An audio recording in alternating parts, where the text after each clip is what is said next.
ഋതുഭേദങ്ങളിലൂടെ കടന്നു പോകുന്ന ഒരു ജീവിതമാണ് നമ്മുടേതും ഭൂമിയിലെ സകല ജീവജാലങ്ങളുടേതും. ആ ഋതുക്കൾ നമ്മൾ ഏൽപ്പിക്കുന്ന ആഘാതങ്ങളും പ്രശ്നങ്ങളും പരിഹരിക്കാതെയാണ് നമ്മൾ മുന്നോട്ട് പോയിക്കൊണ്ടിരിക്കുന്നത്. അതായത് ഒരു വർഷത്തെ അവസാനത്തെ മാസമായ കർക്കിടകത്തിൽ നമ്മൾ ആചരിക്കുന്നത് വർഷ ഋതുചര്യയാണ്.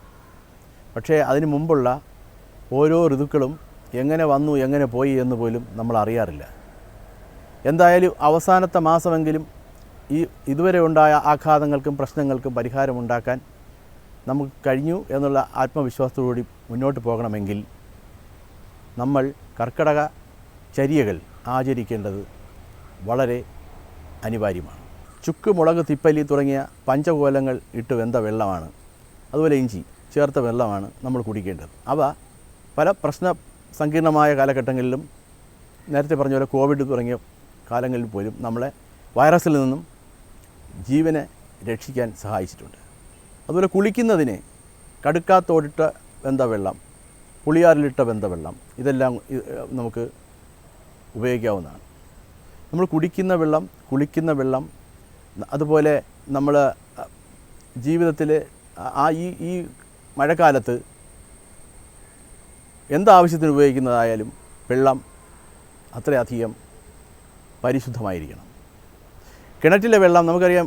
കിണറ്റിലെ വെള്ളം പലപ്പോഴും മഴക്കാലത്ത് ഒഴുകി വന്നതും അതിൽ തന്നെ ഉണ്ടായിരുന്നതുമായ വെള്ളമാണ്. അപ്പോൾ അതൊരു മിശ്രിതമായി മാറുകയാണ്. ആ വെള്ളം നമ്മൾ കുടിക്കുമ്പോൾ തീർച്ചയായും കുറഞ്ഞ പക്ഷം ഒന്ന് തിളപ്പിച്ചെങ്കിലും കുടിക്കാൻ ശ്രമിക്കണം. അപ്പം നമ്മൾ നിസ്സാരമായി കണക്കാക്കുന്ന പല കാര്യങ്ങളെയും വളരെ ഗൗരവമായി തന്നെ സമീപിച്ചാൽ മാത്രമേ ദീർഘകാലമായി നമ്മുടെ ശരീരത്തിലേക്ക് ആക്രമിക്കാൻ തയ്യാറെടുക്കുന്ന നമുക്ക് ചുറ്റുമുള്ള വൈറസുകളെയും ബാക്ടീരിയകളെയും നമുക്ക് അകറ്റി നിർത്താൻ കഴിയുള്ളൂ. അതുപോലെ ശാരീരികമായി ഉണ്ടാകുന്ന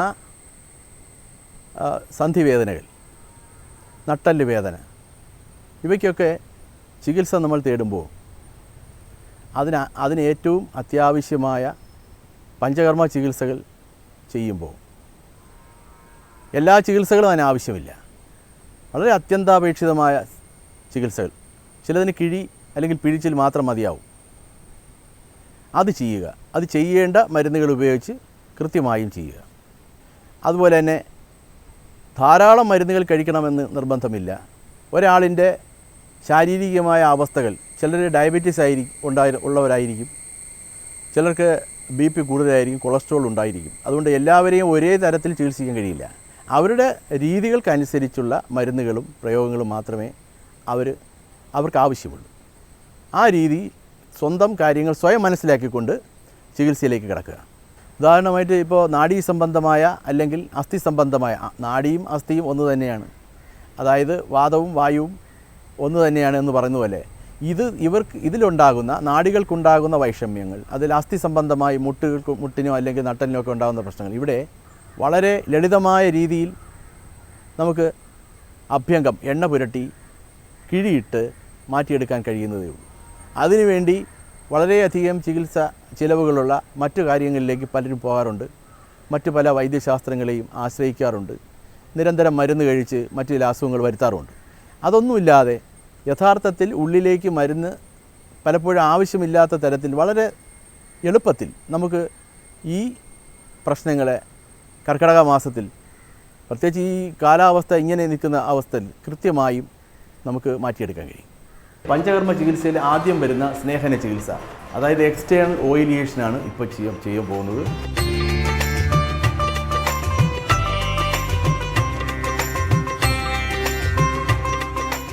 സ്നേഹനം കഴിഞ്ഞു, നമ്മൾ എണ്ണയിട്ട് കഴിഞ്ഞു. അടുത്തതായിട്ട് സ്വേദനം ചെയ്യുന്നത് പത്രപോടല സ്വേദം എന്ന് പറയുന്ന ഇലക്കിഴിയാണ്.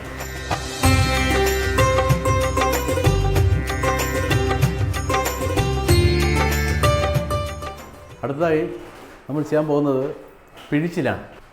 ഇതിനൊരു പ്രത്യേകതയുണ്ട്. ഇത് ലൂക്ക് വാം ടെമ്പറേച്ചറിലാണ്, അതായത് വേറെ രീതിയിൽ പറഞ്ഞാൽ മൂത്ര ചൂടിലാണ് നമ്മളിത് ഒഴിക്കുന്നത്. അപ്പോൾ ഒരു സമയത്ത് രണ്ട് കാര്യം നടക്കും. ഒന്ന് സ്നേഹനവും അതോടൊപ്പം തന്നെ സ്വേദനം. അങ്ങനെയുള്ള ഒരേ ഒരു ചികിത്സയെ പഞ്ചകർമ്മ ചികിത്സയിൽ പൂർവ്വകർമ്മങ്ങൾ വരുന്നുള്ളൂ, അത് പിഴിച്ചിലാണ്.